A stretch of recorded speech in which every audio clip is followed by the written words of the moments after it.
What is it that binds us to this place as to no other? It is not the well or the bell or the stone walls or the crisp October nights or the memory of dogwoods blooming. What binds me to Carolina is Saturdays in Kenan Stadium. The amazing faculty who encourage me every day. Definitely the Tar Heel community. It isn't always will be the amazing people I've had the chance to meet my 4 years at Carolina. The lifelong friends and mentors that I've gained since being at Carolina. Knowing that Chapel Hill will always be home. Our love for this place is based on the fact that it is, as it was meant to be, the University of the people. We are Carolina. Carolina. Carolina. Carolina. Carolina. Carolina. We are Carolina.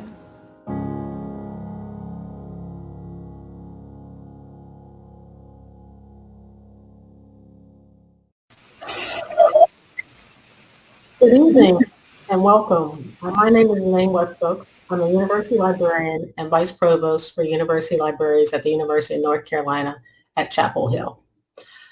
I am so excited to welcome you to the first event in our Well-Read series, and I promise you it's going to be an engaging event, an engaging conversation, and you will definitely learn something new. I am super excited to introduce our guest tonight, Freddie Kiger. Freddie does not need any introduction to many people, but for many of you who don't know all the awesome things that Freddie has done, I'll just go through a few things. First, I could say that Freddie is a Tar Heel through and through. He has 2 degrees from the University of North Carolina. He currently lives in Chapel Hill, but grew up on Tobaccoville Road in northwestern Forsyth County. He continues to give back to the university and Chapel Hill day in and day out.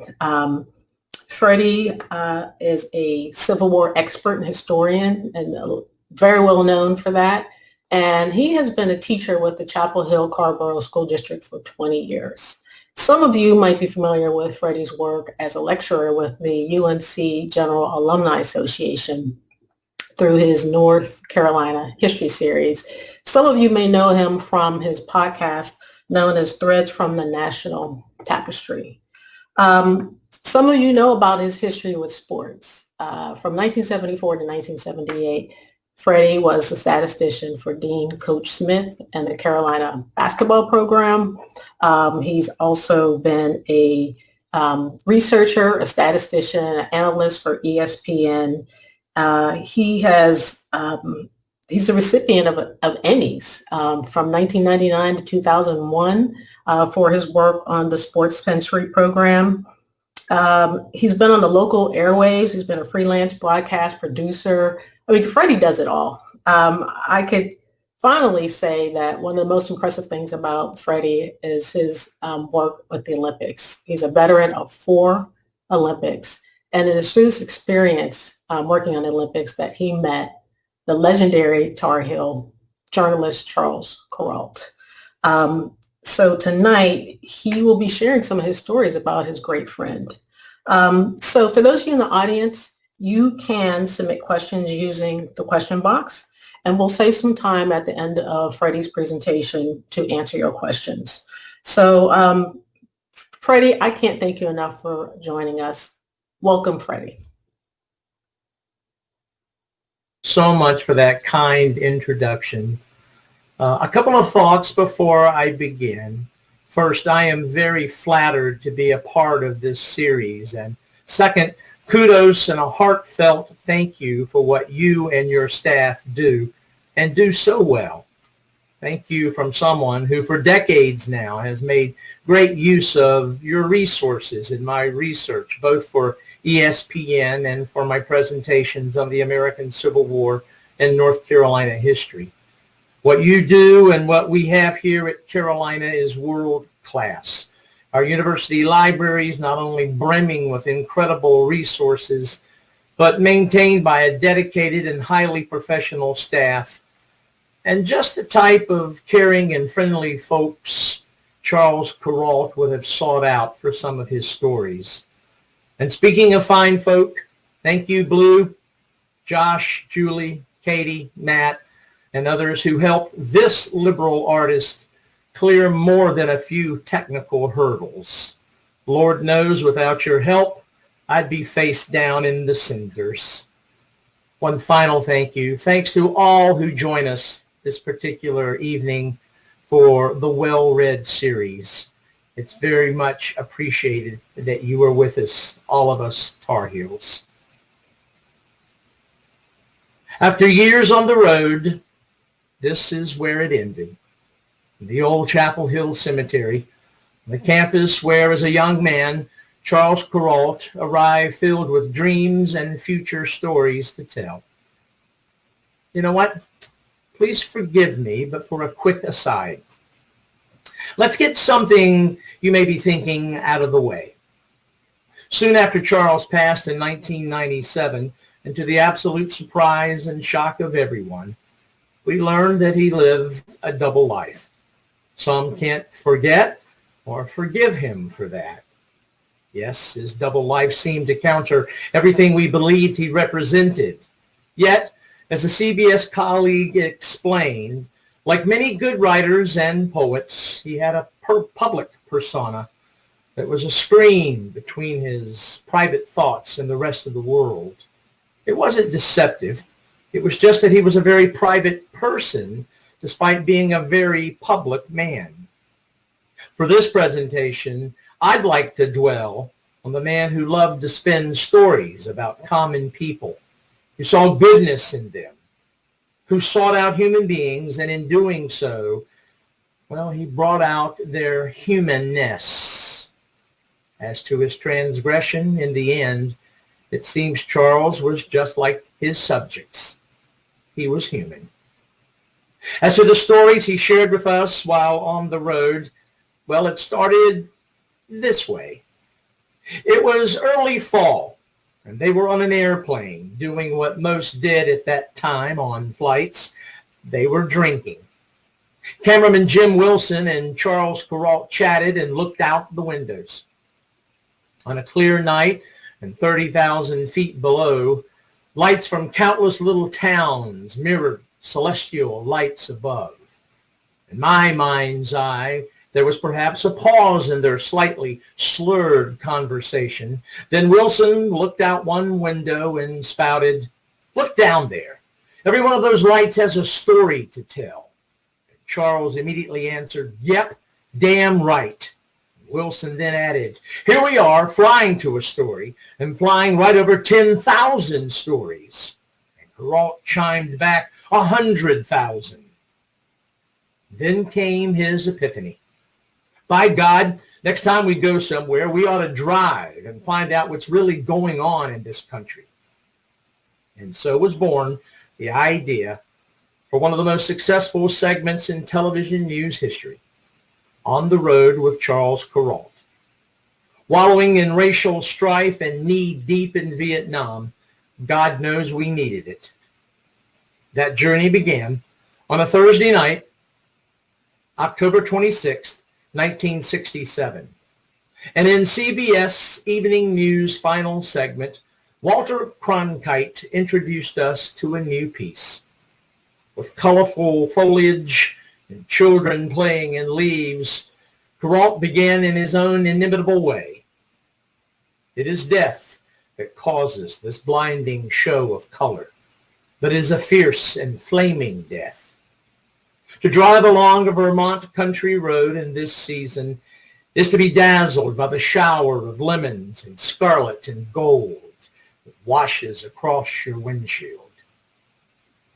And so that's the way it was and would be for several decades.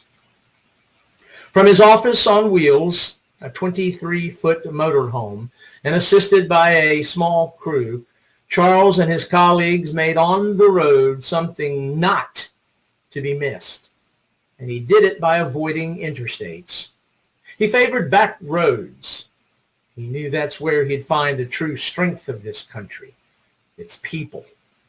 Indeed, as to this country's ever-expanding slabs of concrete, he once mused, "Interstate highways allow you to drive coast to coast without seeing anything. And I might add, without feeling anything either. But on all those back roads, he sought, he found, and he felt. And we all are the richer for it. Of course, there would never have been an On the Road series unless there had been a journalist whose upbringing steered him in that direction. Charles Bishop Kuralt came into this world on the 10th day of the 9th month in 1934, and according to Charles, he was on the road even before birth.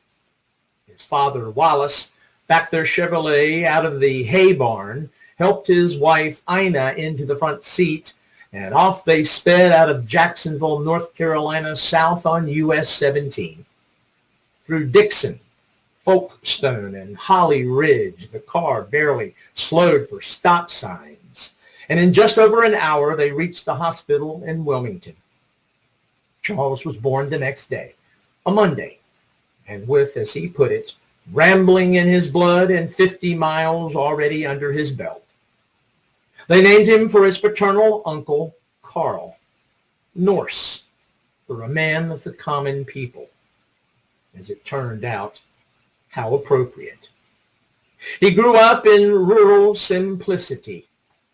The Onslow County farmhouse where he spent his early childhood had no electricity, no indoor plumbing. There was a well in the side yard, and to ward off winter temps, there were fireplaces, and for meals, a wood-burning stove. His mother was a school teacher, and his dad, at the time, a social worker. They didn't make a lot, and so much like Tom Sawyer and Huck Finn, young Charles spent his childhood enjoying whatever nature allowed him. Even then, he was quite the fisherman. He made kites from newspapers. He made slingshots from dogwood branches. After supper, his maternal grandmother and grandfather spun tales, and particularly it was Grandma Bishop who read O. Henry stories to him, and poems by Kipling and Poe. It was she who created his love for words, their linking, their rhythm. However, it was his father, Wallace, that spawned his love for the road. His dad, a field supervisor for the state, plopped his son in the passenger seat and off they'd go, through places like Edenton, Plymouth, Newbern, and Swan Quarter. All the while he, smoking Tampa nuggets, his dad talked about history and filled his son with local lore. It all stoked the fire within Kuralt. By the age of 6, he knew he wanted to be a reporter.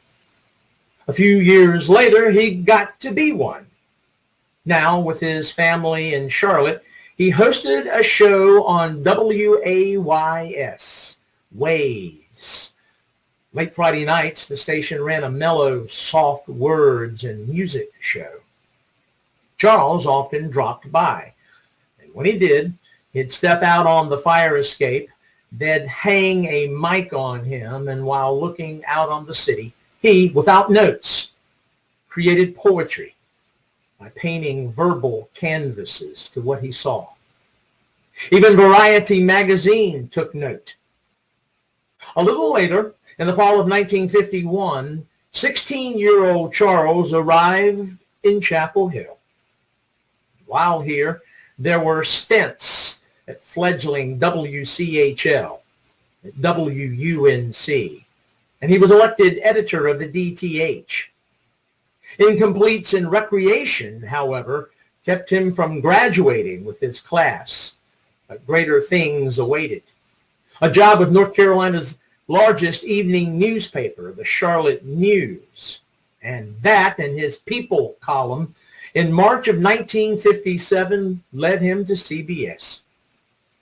We opened the session with that plane ride to, for the record, Cleveland.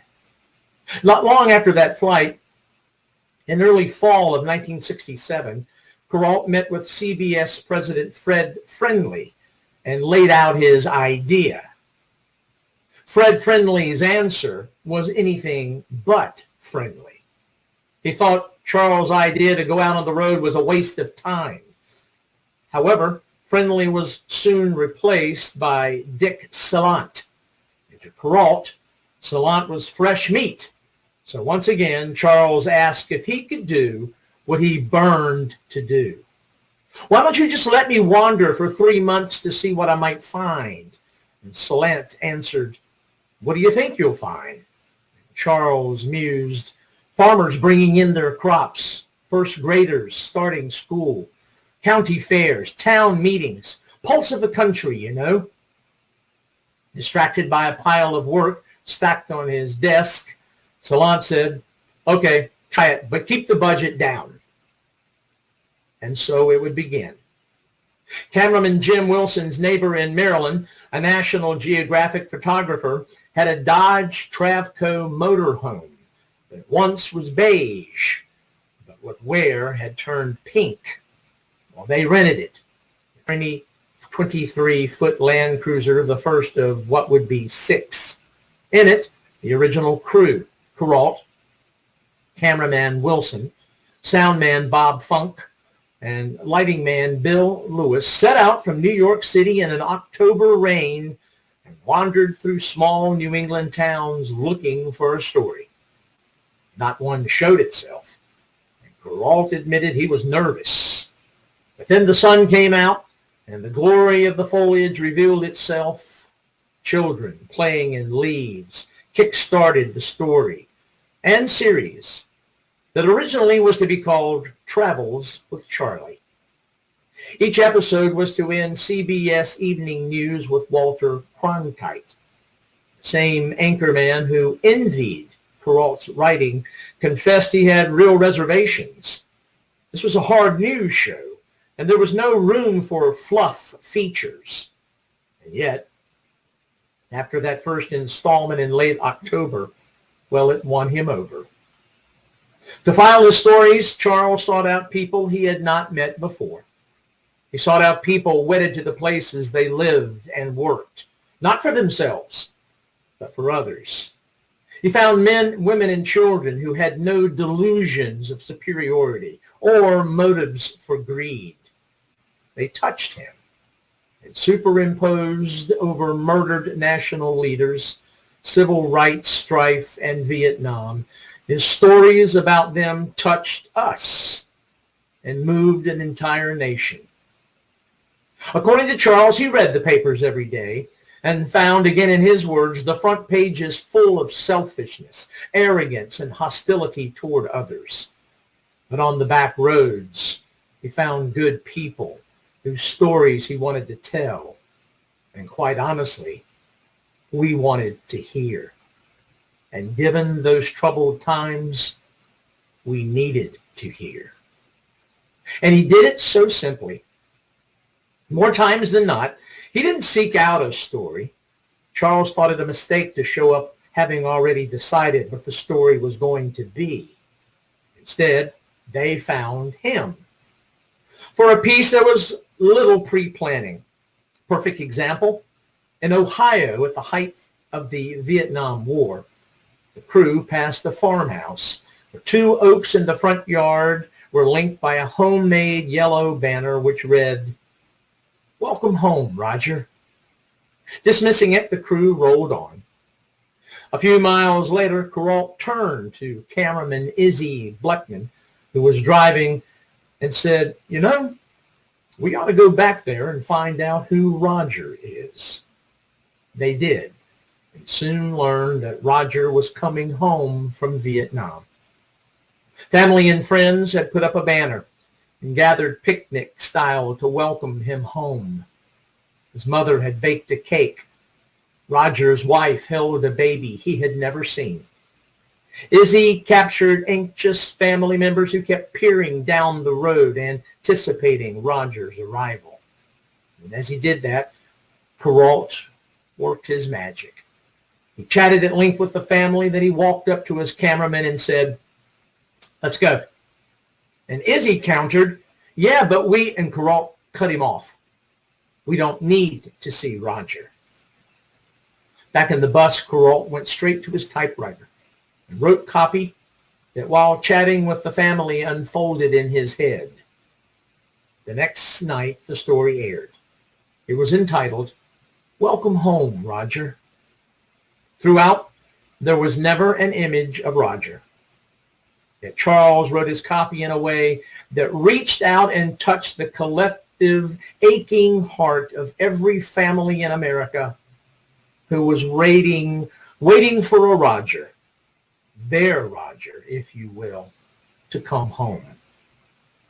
You see, Charles had that ability to see a story, to feel it, and with his prose, to capture it. Ever the wordsmith, he had the ability to take something complex and convey it in the most down-to-earth, single-syllable way. Oh yes, he knew the power of words. Here, with themes still relevant to us today in these troubled times, I'd like to share a few examples of his incredible ability. There was a piece entitled, "And Then the Curtain Fell." It was a story about a man in Stitzer, Wisconsin, who you'll never read about in a history book, but was a hero, if to no one else, his family, and to Charles. The piece opened with a beautiful voice singing, "My darling, I am dreaming." And then Charles' copy began. "That is quite a voice Bob Parish has," so said the very famous opera teacher who took him on as a student when he was young. There followed recordings and performances and applause. But Bob Parish's wife died, alas, and he had children to raise. So the farm boy who was poised to become an opera singer returned to the farm. A life on the land is an uncertain one, but less uncertain than a life on the stage. Is this a sad story? Mostly, no, it isn't. Fame eluded him, but not success. In Stitzer, Wisconsin, Bob Parish made a life for his family and filled that life with music. He is a success. Not 10,000 more like Bob Parish. Of this sort of stout-hearted man, there is only one. How are you going to keep him down on the farm was the question people used to ask. The answer is, pretty often life will see to that. But Bob Parish, farmer, is still a good singer. And something more. He's a good man.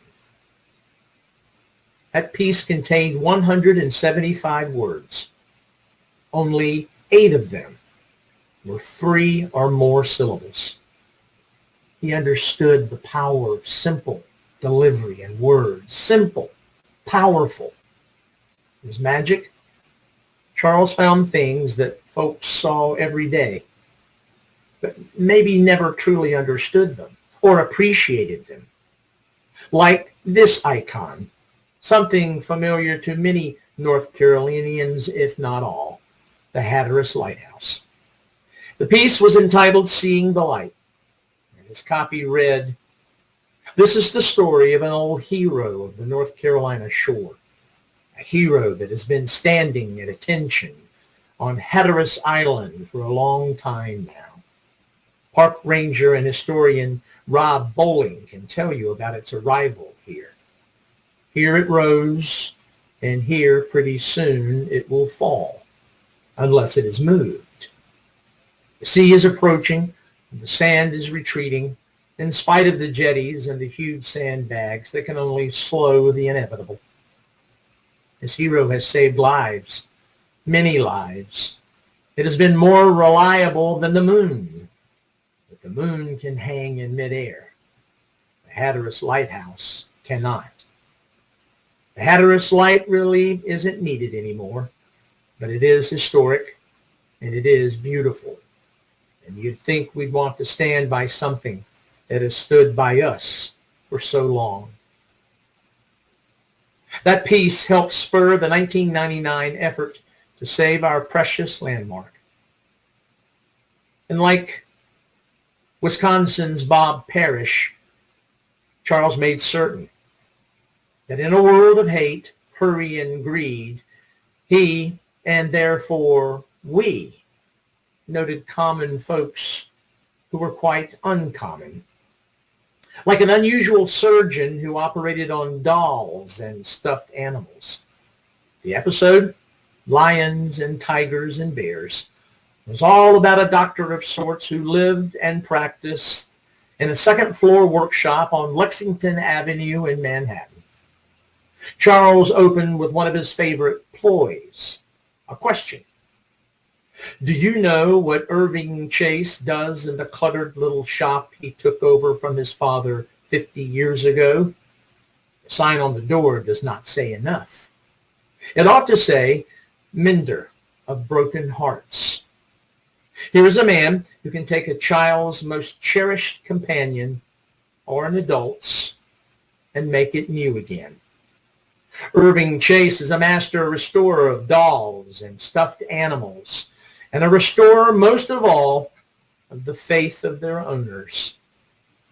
After all, without his magic, they would be forced to feel that they had loved too well. Mr. Chase, you're right. People of all ages who bring their treasures to you are basically children. Age does not make an adult. What makes us old is brokenheartedness. And that is something you can cure. People walking up the single flight of stairs to Irving Chase's on the east side of Manhattan tend to look forlorn and dejected. People walking down, however, don't. They have been given back a bit of the world as it used to be when it and they were wide-eyed together. Another part of Charles' magic, not only his words, but his delivery. The producer of CBS's Sunday Morning, Marylou Teal, remembered that Charles, to get a feel for his delivery, liked to read his copy out loud. In fact, Teal said he made an art of it. Once in the early 80s, she recalled an evening where he was to sit in for Dan Rather on CBS Evening News. In a room filled with scrambling activity, with clicking and clacking teletype machines, the shouting of newsmen and women, Charles began to read his copy for that night out loud. And when he did, everyone, everything stopped to listen. Now, while listening and running through 6 motorhomes and enduring some 50,000 miles a year while out on the road, it's not always sunshine and smiles. On the road, lessons were learned. And here are a few that Charles picked up. Never sleep on the side of the bed next to the telephone. That's where everyone else sleeps to answer the wake-up call, which means the mattress on that side of the bed is broken down. If you rub a thin film of soap on a bathroom mirror, it won't steam up when you shower. And when making a motel reservation, just say down and out up front. They'll understand. You want a room downstairs with an outside entrance. No lugging suitcases upstairs and down halls. And up front means just that, a room in front of the motel so you can avoid the diesel refrigerator trucks that invariably park all night in the back with their engines running. And a few more tips. When in a cafe, do not order chili, for it's usually disappointing and can be lethal. And stay out of gift shops. Gift shops are well named, for there's nothing in them that you would want to keep yourself. And if you travel by air and connect at a hub, carry a bandage with you and wrap it around your ankle. That will ensure you get an electric cart. And while out there, Charles and his crew had many chances to chuckle at others and themselves. A man told Kuralt that he and his wife stopped in Texas for a bite to eat. Wondering how to pronounce the name of the town, they speculated Mexia, So they asked the waitress, "Miss, would you tell us how you say the name of this place?" She leaned in and slowly, deliberately answered, "Dairy Queen." They overheard a question and answer session between a tourist and a Chicago cabbie. Responding to which way to Lake Michigan, the driver quipped, "Walk east to your hat floats." From Mrs. Earl Watson in Deep Gap, North Carolina, they learned that you'll have good luck if you see a red-haired girl riding a white mule. According to a Jonesboro, Tennessee innkeeper, an East Tennessee breakfast consists of a jug of good corned liquor, a thick beefsteak, and a hound dog. Feed the beefsteak to the dog. On a toilet stall wall in northern Idaho, one of the crew found written in graffiti, "I hate this part of Texas." And at a truck stop in Iowa, someone scratched a message on the condom machine. "This gum tastes like rubber." And I'm very certain there were many, many more. 2 more episodes of note. 2 with messages we today might want to hear. Should hear. In the episode entitled "The Road Less Traveled," Charles allowed us a peek into his very soul when he wrote, "If you ever grow weary of the modern world, take a turn toward Vermont, where the pavement ends." Vermonters are devoted to their thousands of miles of unpaved roads. And Vermonter Howard Gilson Coffin can tell you why. Coffin tells us that, first, Vermonters love the rutted path. I think because it's the way things used to be, and not the way things are becoming. In Vermont, they call it preventing the future. An unpaved road keeps you from driving too fast or forgetting too fast. Robert Frost, the poet of New England, wrote about the charms of the road less traveled. Surely that must have been an unpaved road. Maybe this one. We are in a great rush now, of course, but we used to meander, just as the dirt roads of Vermont still do. On the unbending interstate, you can see the future ahead of you, many, many miles ahead. On a dirt road, however, you can see something better than that. You can see the past. Given where we are in this world today, that message sounds so reassuring. And finally, an episode that, quite frankly, we need to be reminded of right now. Entitled "Proof Through the Night," Charles wrote, "There may not be a more American place anyone or anywhere than the one you're looking at. Not because Annan and Company in New Jersey has been the source of a river of red, white, and blue since its founding in 1849. Annan is the oldest and largest flag maker in America. Its flags have flown at every inauguration since Zachary Taylor's, and at the North Pole, and at the South Pole, and on the moon. But look around. A woman of China sews flags here, and a man of Haiti rivets them. A worker from Burma folds the flags, and another from Ecuador sees to the stars. They are from everywhere. You know how fabric is made? Of threads laced together so that the whole is stronger than any of its parts. Who are these workers? But the threads of our fabric. This is not the dawn's early light, nor twilight's last gleaming. But there is something to hail here, nonetheless, among these flag makers who are a living flag themselves. Does the star-spangled banner yet wave o'er the land of the free, the home of the brave? Ask the workers at Annan and Company. They'll tell you. Indeed, a most timely message. Yes, even today, we are many, but in times like these, we have to be. We must be one. After hundreds of thousands of miles, Charles decided to park the motor home.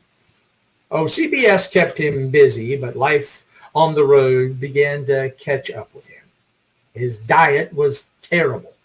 He gained weight and he chain smoked.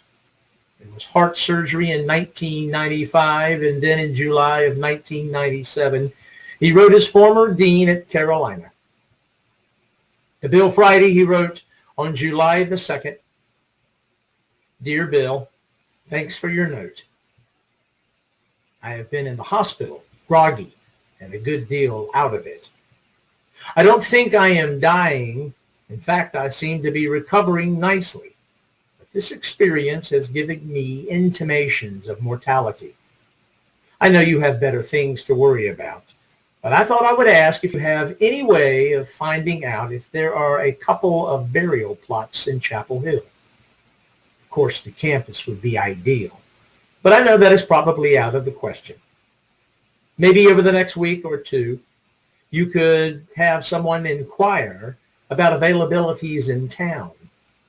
And if that is also out of the question, I will go farther afield. I should have thought about this 40 years ago.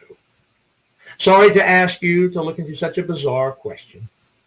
Love to Ida, and I hope to see you before the roses finish blooming." And then down at the bottom, as you can see from this image, he handwrote, "I am now only beginning to appreciate the love I have for Chapel Hill. It is a moving place the more I think about it, and you have made it so." 2 days later, even before Charles' letter reached his friend, the Friday's phone rang at 6 a.m. It was Karen Beckers, Charles' assistant. And she said, "I've called you because I must tell you that Charles is gone. Complications from lupus, heavy doses of steroids, immunosuppressants, pneumonia. On the 4th of July, how ironic, how interesting, Independence Day. After a lifetime of being on the road, Charles Kuralt finally rested. When the news spread back to CBS, veteran journalists, men with iron wills and constitutions, Walter Cronkite, Andy Rooney, and Dan Rather, all wept. Meanwhile, Bill Friday and town manager Cal Horton met at Old Chapel Hill Cemetery and huddled over a map. They found that local resident George Hogan had several plots. Hogan had worked at the Rams Club back when Charles had been the editor of the DTH, and admitted that Charles' anti-athletic scholarship editorials irritated him. Still, no matter. They asked him for 2 plots. To their request, Hogan answered, "No, I won't sell them." There was a pause, and then he said, "But I'll give Charles 2. And then he added, "He was the only man I could watch on television without turning it off." You know, an entire nation felt that way. Getting to know Charles and working with him as I did for 2 Winter Olympics. I make a point often to go by, visit, and chat with him. Confronted as we are in these times with challenges, pandemic, and with far too many, too quick to point fingers and blame, his people, their stories, his words, and his themes may indeed be right now the very best medicine for every one of us, everywhere. Thank you.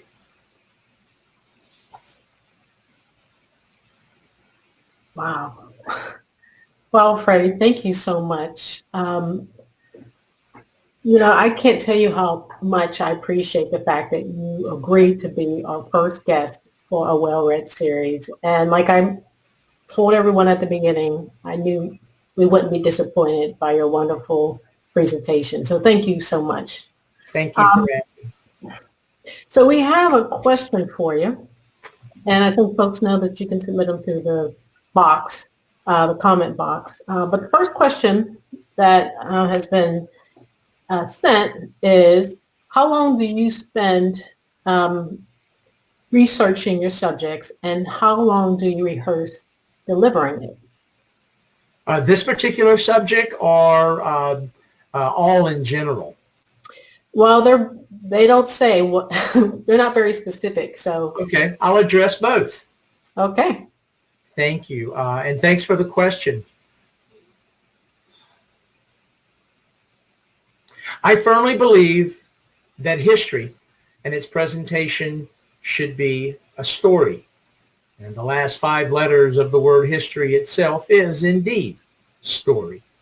So that being said, every time I go to research a topic, whether it be a biography or an event, I go to, in many instances, the very facility that you folks represent, and dig on my own to pull out not only the bare development of the story itself, but to find the human interest elements that make Charles Kuralt, that make the Battle of Gettysburg, that make Kitty Hawk and the Wright brothers all of a sudden feel more personal. And I will go to as many works and resources as it takes to be able to find more than just what day, who was involved, and what happened, and the significance, but also to find what was the weather like. Did this particular person like this or that? The ocean perhaps was like glass, or the weather was this or that, because that's what we as human beings relate to. And that's what makes history a story. And story sticks. They stick. So I can't tell you that for every topic, whether it be Charles Kuralt or, again, some particular Civil War topic or North Carolina topic, I'm going to go into as many works. Some of them I'm able to recall on personal experiences, that being for Charles in particular, and for many sporting events. But I will say this, that you were kind to mention those 3 Emmys that my colleagues and I were very fortunate to win. I share them with those people at the Wilson Library in the microfiche department who very sincerely and so wonderfully helped me to prepare for that particular. And I might as well mention that. To do my first assignment for ESPN Sports Century, I was given the assignment to find at least one sporting event in North America for every day from January the 1st, 1950 until December the 31st, 1975.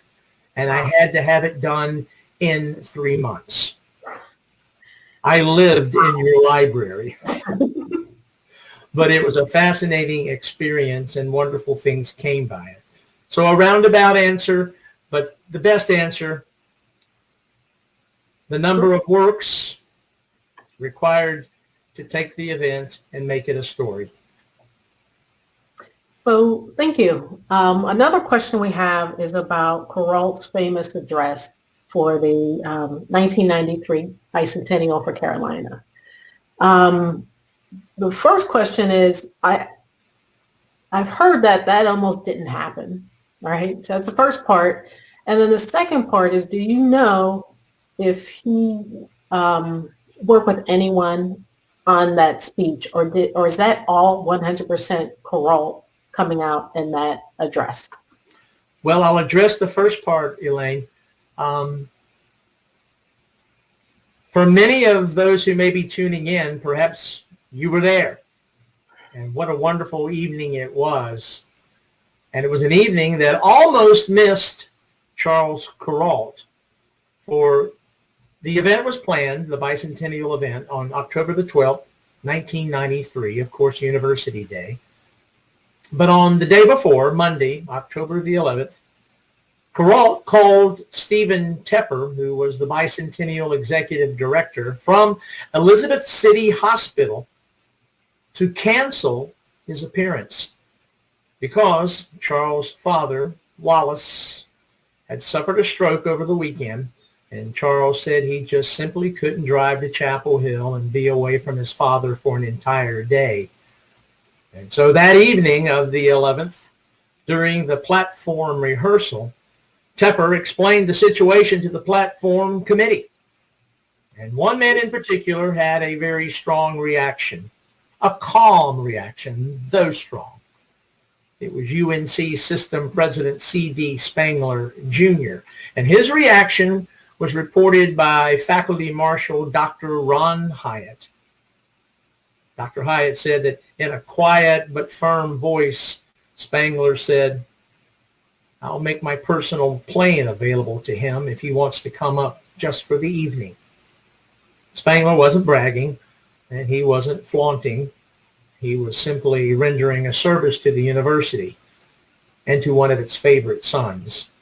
So Spangler's pilot picked Charles up in Elizabeth City in the late afternoon of October the 12th, brought him to Chapel Hill, and many of you will remember, following Governor Jim Hunt's opening remarks, Perrault stepped to the podium, and if many remember as I do, remember how he started? "I speak for all of us who could not afford to go to Duke and would not have gone even if we could have afforded it. We are Tar Heels born and Tar Heels bred, and we are glad to be alive on the 200th anniversary of the establishment of public higher education in the New World, and immeasurably proud that this occurred October the 12th, 1793, here on the crest of New Hope, Chapel Hill." And then came those words, "What is it that binds us to this place as to no other?" Elaine, Charles might come to one, as he did to me twice in Littlehammer, to ask for ideas and research. But once he sat down at his typewriter, all this flowed from his mind and from his creative element. And again, I emphasize how he wrote such simple single-syllable words that took complex, convex ideas and broke them down into the most simplest of form, and yet in such a way that we all could relate to. So yes, he gathered, he borrowed for the research and the background, but when he pulled it together to write those pieces, that was Charles Kuralt and his genius. Great, thank you. So we have more questions for you. Okay. We have a question about one of your favorite moments with Charles Kuralt. And to be specific, can you talk about a favorite sports-related moment that you had with Charles in the time that you spent together? Well, I wish I was there. We were in France, in Albertville, and it was early February. And of course, at the time that we were there, there was a ball game here in Chapel Hill between the number 1 ranked Duke Blue Devils and the number 9 ranked North Carolina Tar Heels. And the story, as was related to me from one of my friends and CBS colleagues, and also another Tar Heel, Dragan Mihailovich. Dragan told me that he and a few people stayed up until 4 in the morning so that they could listen to the Duke Carolina basketball game on Armed Forces radio. They thought about giving Charles a call, but he was asleep. Of course, we all remember that was the bloody Montrose game, and the game in which North Carolina knocked off number 1 ranked Duke 75-73.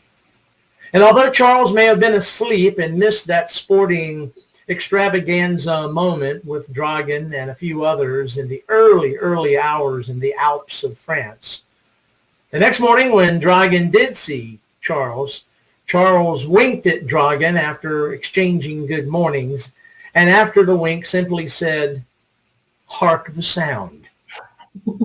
He knew. He found out. And so I think about that particular moment. It didn't matter where Charles was on the road.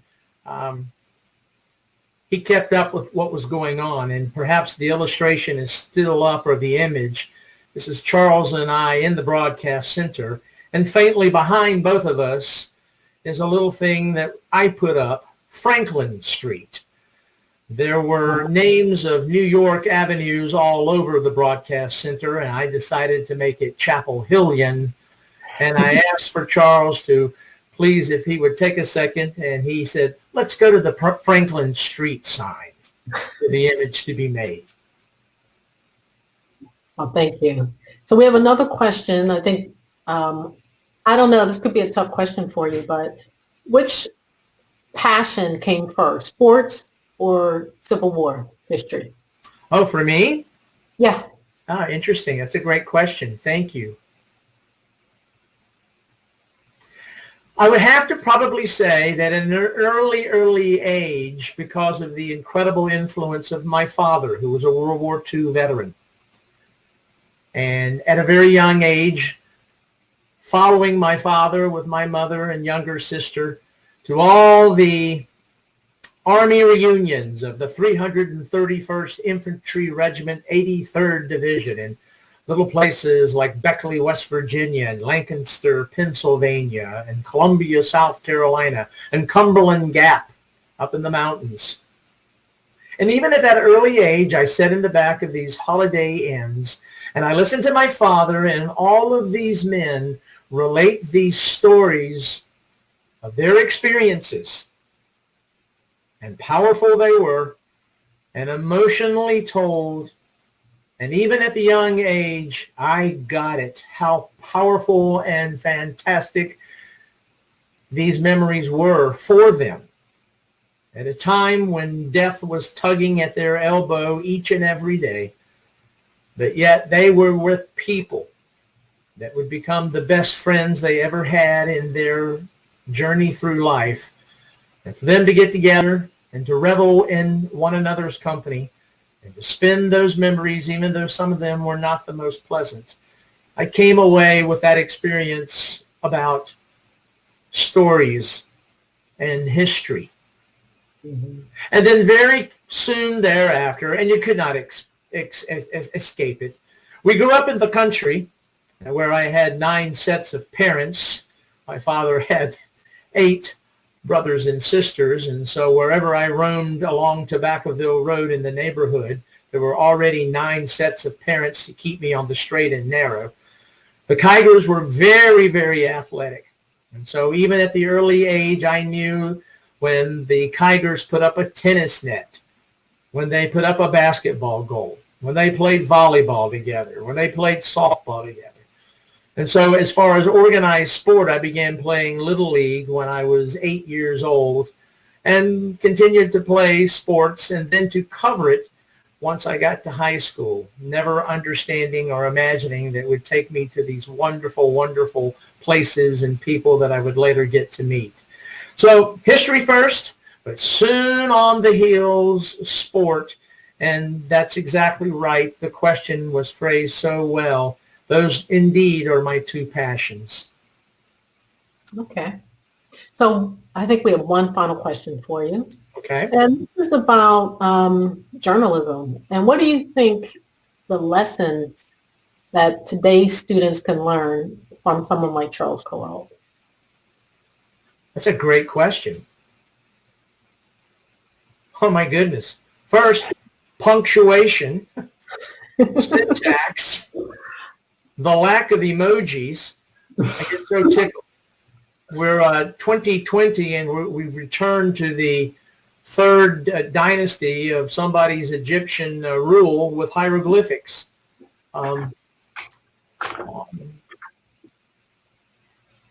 Charles prided himself in the use of the language, prided himself in choosing words carefully.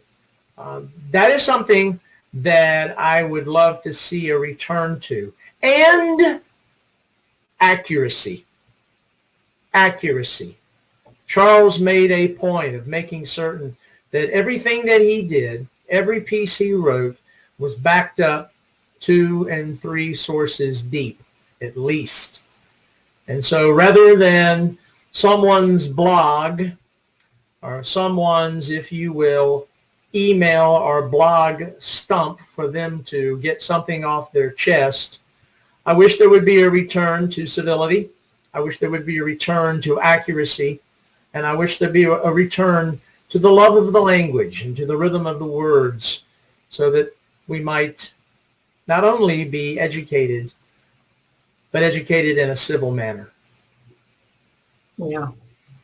Well, Freddie, I have to tell you that we have received many kind words through the chat box here. Oh, thank you. And we just can't thank you enough for your time tonight and your wonderful stories and your knowledge and information. I mean, it's been a tremendous night, and a lot of people have certainly expressed that through the comments. But what I can say for our audience members is that a recording of tonight's talk will be available at tarhilltogether.unc.edu. So there will be a recording there.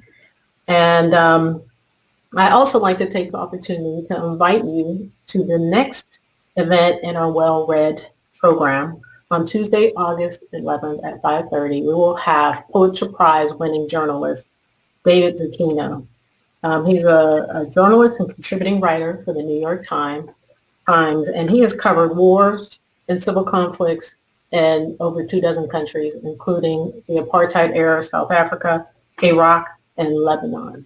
So stay tuned for more information about this event. And I just want to close by thanking Freddie for your amazing stories and your time. We really appreciate you being our first kickoff for our Well-Read series, and I can't thank you enough. And I also like to thank all the folks that have made this event possible. It's been a lot of work to put this event together, but I think we feel really great that Freddie has kicked this off really well. So all I can say is thank you so much, Freddie, and go Hills. Go Hills, and thank you, Elaine, and everyone.